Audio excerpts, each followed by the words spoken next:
Perkenalkan, nama saya Felsa Syahna dengan NIM 2020 1011 0311 390. Mata kuliah MAPS. Di sini saya akan menjelaskan tentang prosedur arbitrase dalam penyelesaian sengketa bisnis pada Badan Arbitrase Nasional Indonesia atau yang disingkat dengan BANI.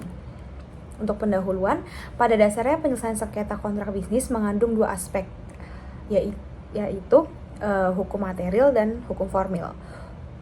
Aspek hukum material terkait hukum yang mengatur substansi kontrak, misalnya jual beli kontrak, konstruksi, waralaba, lisensi, KSO, asuransi, perbankan, pasar modal, dan lain-lain.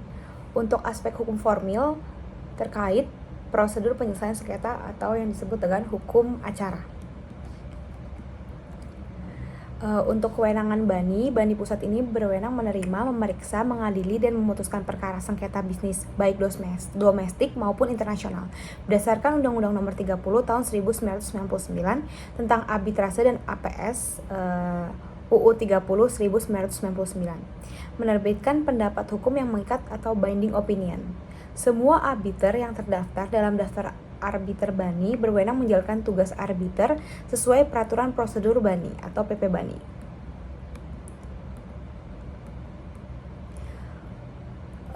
Contoh klausal arbitrase yang benar, misalnya ada pasal untuk penyelesaian sengketa, para pihak ini menyatakan sepakat untuk menyelesaikan setiap perselisihan yang timbul dengan cara musyawarah dan mufakat. Yang kedua, dalam penyelesaian perselisihan sebagaimana dimaksud ayat 1 di atas tidak tercapai, para pihak sepakat untuk menyelesaikan melalui forum arbitrase. Untuk klausal arbitrase yang salah, misalnya ada pasalnya untuk penyelesaian sengketa, para pihak dengan ini menyatakan sepakat untuk menyelesaikan setiap perselisihan yang timbul dengan cara musyawarah dan mufakat. Dalam hal penyelesaian sebagaimana dimaksud ayat 1 tidak tercapai, para pihak sepakat untuk menyelesaikan melalui forum arbitrase pada Badan Arbitrase Nasional Indonesia atau BANI. Dalam hal salah satu pihak tidak puas keberatan atas putusan Badan Arbitrase sebagaimana ditentukan pasal 2, maka para pihak sepakat menyelesaikan perselisihan melalui pengadilan negeri di daerah tersebut. Untuk permohonan arbitrase, pemberitahuan arbitrase oleh pemohon kepada termohon seperti di pasal 8 ayat 1 UU 30 1999. Isi permohonan ditunjukkan kepada pengurus BANI sesuai wilayah BANI yang disepakati, bukan kompetensi relatif. Perumusan identitas para pihak yaitu pemohon dan termohon, keabsahan klausal arbitrase, alasan permohonan atau posita, petitum, dan tanda tangan. Untuk pendaftaran permohonan itu bisa pada PD Sekretariat BANI masing-masing di wilayah, membayar biaya pendaftaran dan biaya arbitrase. Pemohon dan termohon memilih arbiter yang tertera dalam daftar arbiter, kecuali para pihak menyepakati arbiter tunggal. Pemohon dan termohon mengusulkan ketua majelis, tidak berlaku untuk arbiter tunggal. Untuk penetapan majelis, menjadi otoritas pengurus BANI dengan mempertimbangkan usulan masing-masing arbiter, pilihan pemohon dan pilihan termohon. Setelah terbit surat penetapan majelis, selanjutnya majelis arbitrase bertugas memeriksa, mengadili dan memutuskan sesuai dengan hukum acara yang berlaku dalam waktu selambat-lambatnya itu 180 hari sudah putus. Untuk di persidangan bersifatnya tertutup, mengacu pada prinsip audi et alteram partem. Alur persidangannya ada permohon, jawaban pertama, ada replik, duplik. Jika terdapat rekompensi, berlaku jawaban jawab menjawab atau gugat seperti perkara gugatan perdata pada umumnya. Bukti-bukti, kesimpulan, dan putusan.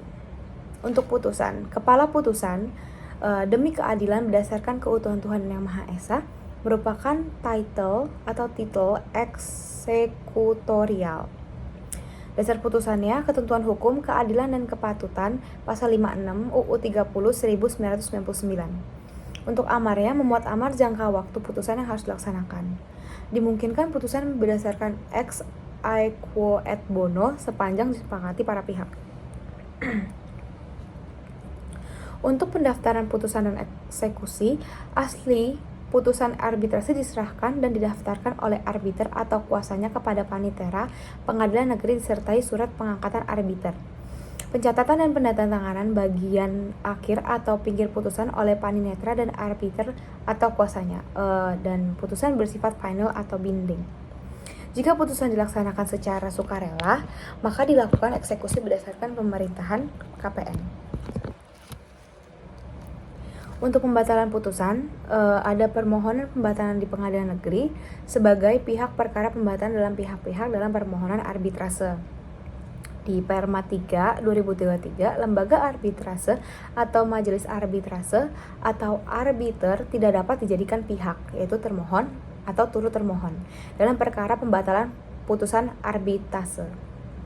Untuk alasan pembatalannya ada di pasal 70 UU 30 1999. Dokumen dipalsukan, dokumen disembunyikan oleh lawan, atau tipu muslihat oleh salah satu pihak.